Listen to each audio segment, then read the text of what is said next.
Assalamualaikum warahmatullahi wabarakatuh. Waalaikumsalam warahmatullahi wabarakatuh.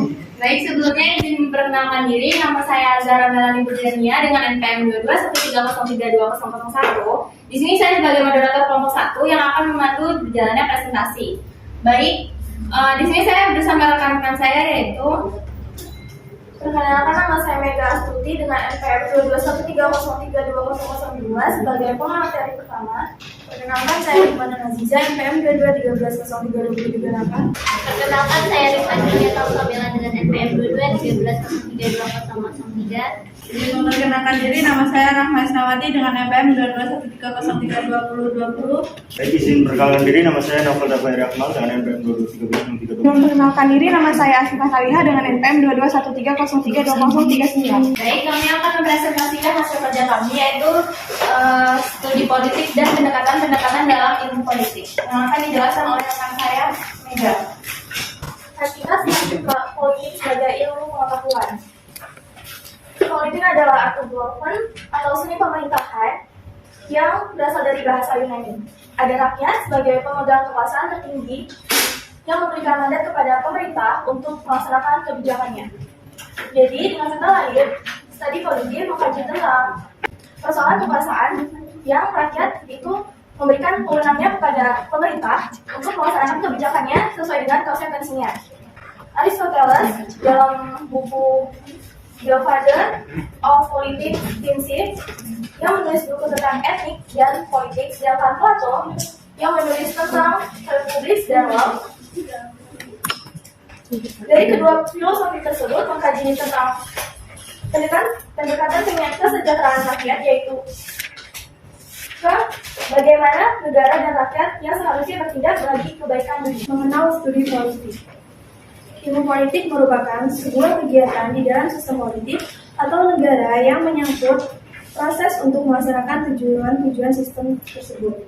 Politik telah lama diakui sebagai sebuah disiplin ilmu pengetahuan sosial yang berdiri sendiri karena politik dinilai telah memenuhi kriteria sebagai disiplin ilmu dan perlu digarisbawahi bahwa salah satu syaratnya yaitu adanya objek karena bersifat umum dan merupakan topik yang dibahas secara global tentang pokok persoalan atau subject matter. Sedangkan objek formal lebih bersifat khusus dan spesifik karena merupakan pusat perhatian atau focus of interest suatu disiplin ilmu pengetahuan. Fokus objek kajian ilmu politik menurut ahli yang pertama menurut Roger of Southall, yaitu ilmu politik adalah kekuasaan dan pembagian kedudukan. Yang ketiga menurut Joseph Michel, yaitu ilmu politik mempelajari pengambilan keputusan kolektif. Yang keempat menurut Hungerwell, yaitu ilmu politik menelaah tentang kebijakan pemerintah, proses berikutnya ataupun akibat-akibatnya. Yang kelima menurut Maxwell, yaitu ilmu politik mempelajari masalah siapa mendapat apa, kapan dan bagaimana. Objek kajian studi politik. Objek adalah sesuatu yang menjadi pokok pembicaraan. Objek merupakan apa yang akan diamati, diteliti, dipelajari, dan dibahas. Di sini ada 4 objek kajian studi politik, yaitu yang pertama negara, kedua kekuasaan, ketiga kompromi, dan konsus, dan yang keempat yaitu pembagian dan alokasi. Menurut Roger F. Sultan dalam bukunya Introduction to Politics mengatakan bahwa ilmu politik mempelajari negara, tujuan-tujuan negara, dan lembaga-lembaga yang akan melaksanakan tujuan-tujuan itu, hubungan antara warga negara serta hubungan negaranya. Kekuasaan di sini merupakan fokus perhatian dari studi politik. Seorang sarjana ilmu politik tertuju pada perjuangan untuk mencapai kekuasaan, mempertahankan kekuasaan, melaksanakan kekuasaan, atau pengaruh atas orang lain, atau menentang pelaksanaan kekuasaan itu sendiri. Kompromi dan konsensus. Politik dianggap sebagai suatu cara untuk menyelesaikan sebuah konflik atau resolusi konflik melalui kompromi dan negosiasi dibanding melalui kekuatan atau aplikasi kekuasaan secara nyata menurut Bernard Crick dalam In Defense of Politics tahun 1993. Pembagian dan alokasi. Pembagian atau distribution dan alokasi dimaksud di sini adalah sebagai pembagian dan penjatahan nilai-nilai value dalam masyarakat. Ini akan disampaikan oleh rekan saya Ahmad. Materi berikutnya yaitu pendekatan tradisional. Jika kita mendengar kata tradisional, mungkin yang ada di pikiran yaitu cara berpikir dan bertindak yang masih memegang teguh pada norma dan adat kebiasaan terdahulu. Sama halnya dengan pendekatan tradisional ini. Pendekatan ini lebih banyak menggunakan ulasan sejarah pada masa lampau dan bersifat normatif dengan mengasumsikan norma demokratik dari Barat. Pendekatan ini meliputi beberapa metode analisa politik yang mulai populer di kalangan ahli di Amerika Serikat pada sekitar abad ke-19. Peneliti pendekatan ini juga tidak meneliti apakah lembaga kenegaraan memang terbentuk dan berfungsi seperti yang diuraikan dalam naskah-naskah resmi kenegaraan. Bahasannya pun mengenai sifat dari undang-undang dasar, masalah kedaulatan, kedudukan, dan kekuasaan formal, serta yuridis dari lembaga-lembaga kenegaraan. Lembaga-lembaga kenegaraan ini seperti parlemen, badan eksekutif, badan yudikatif. Dengan demikian, pendekatan ini mencakup unsur legal maupun internasional. Seiring dengan berjalannya waktu, para ahli politik yang tidak puas atau tidak setuju dengan pendekatan ini melakukan pendobrakan terhadap pendekatan dan akhirnya timbul pendekatan baru. Selanjutnya akan disampaikan oleh rekan saya Nopal. Baik, di sini saya akan menjelaskan mengenai hakikat perilaku. Manusia dalam pandangan para behavioris merupakan seorang makhluk yang pasif dan mekanistis. Jadi sebagai sesuatu yang dapat dibentuk dan diprogram sesuai dengan keinginan lingkungan yang membentuknya. Kemudian manusia sebagai pribadi terbagi menjadi dua. Yang pertama pribadi yang sehat, dan yang kedua adalah pribadi yang bermasalah. Di sini pribadi yang sehat dicirikan dengan ia dapat merespon sistem urus yang ada secara cepat. Dan yang kedua tidak kurang dan tidak berlebihan dalam bertingkah laku. Yang ketiga mempunyai derajat kepuasan yang tinggi. Yang keempat dapat mengambil keputusan yang tepat. Dan yang kelima yang mempunyai self control yang baik dan memadai. Kemudian ciri-ciri dari pribadi yang bermasalah. Yang pertama, tingkah laku yang tidak sesuai dengan tuntutan lingkungan di mana tempat dia berada. Dan yang kedua, tingkah laku yang salah dari lingkungan yang salah yang menurut standar nilai. Sekian penjelasan. Baik, selanjutnya akan dijelaskan oleh rekan saya Asihan.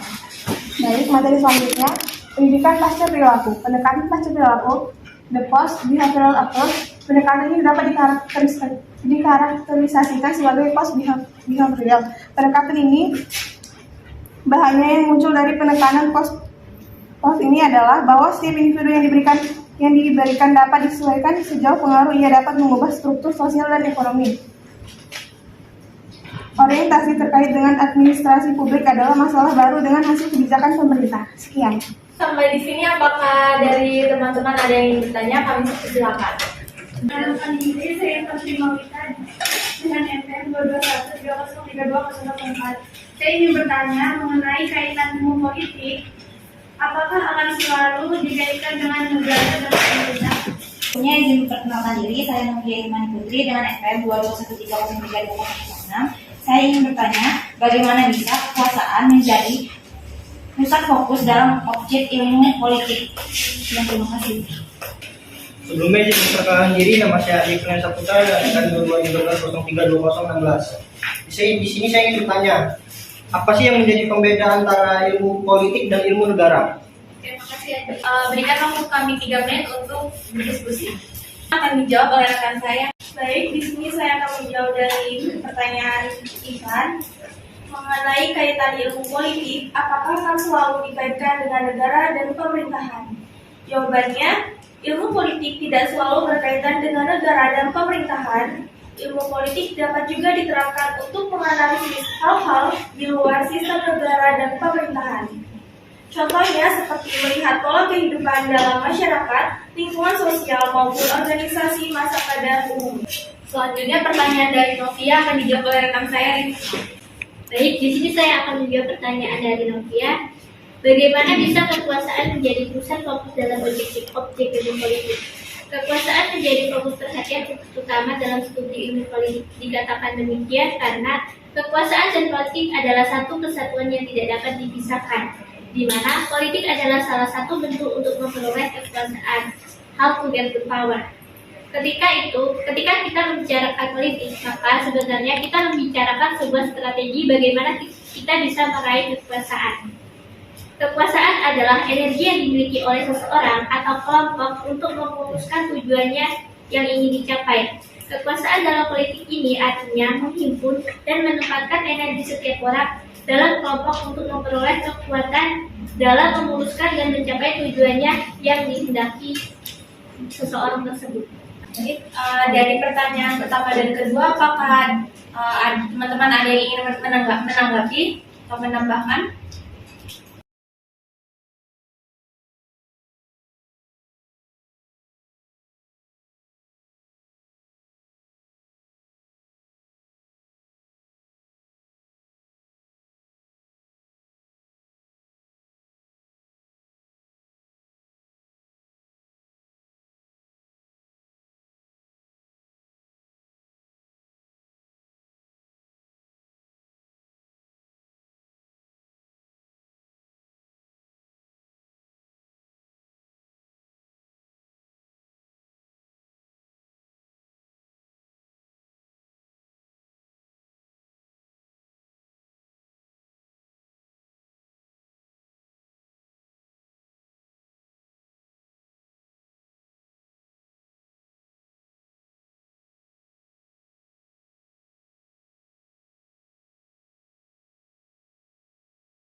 Atas waktu yang sudah diberikan, saya Aisyah Suciningrum, NPM 22130324, akan menambahkan sedikit jawaban dari pertanyaan Novia, di mana kekuasaan bisa menjadi objek politik. Seperti yang sudah dijelaskan rekan Rifka, bahwa tadi di PowerPoint itu sudah tertera bahwasanya objek kajian politik adalah negara, kekuasaan, kompromi, pembagian, dan alokasi. Jadi di mana yang sudah dijelaskan dan sudah dipaparkan tadi seharusnya bisa dikaji terlebih dahulu sebelum bertanya. Jadi pertanyaan itu bukan yang jawabannya sudah ada di presentasi tadi, melainkan pertanyaan yang bisa memunculkan ide-ide baru atau jawaban-jawaban yang tadi sudah dipresentasikan seperti itu. Tadi pertanyaan dari Intan, tadi kan pertanyaannya apakah hubungan politik itu selalu berhubungan dengan pemerintahan gitu kan? Tadi jawaban dari teman-teman kelompok 1 menjawab selalu ada hubungannya, dan berdasarkan literasi yang saya peroleh di sini, ilmu politik itu tidak selalu berkaitan dengan pemerintahan. Ilmu politik itu juga bisa diterapkan untuk menganalisis hal-hal yang di luar sistem negara, seperti melihat pola kehidupan dan interaksi manusia dan di lingkungan bisnis, sosial, organisasi, sampai komunitas-komunitas dan interaksi manusia lainnya. Sebelum Sebelumnya izin memperkenalkan diri, nama saya Evangelita dengan NPM 22130308. Di sini izin menanggapi pertanyaan dari Aisyah, yaitu kenapa ilmu politik cakupannya lebih luas daripada ilmu negara. Yang pertama, ilmu negara itu bersifat realitis yang hanya mencari fakta, sedangkan ilmu politik itu bersifat praktis seperti menganalisa peristiwa-peristiwa politik kehidupan negara sehingga sifatnya dinamis. Sekian, terima kasih. Teman-teman, apakah ada yang ingin menanggapi lagi atau menambahkan? Saya persilakan. Teman, dapat disimpulkan bahwa ilmu politik merupakan ilmu yang mempelajari dari segi khusus kehidupan masyarakat yang menyangkut soal kekuasaan.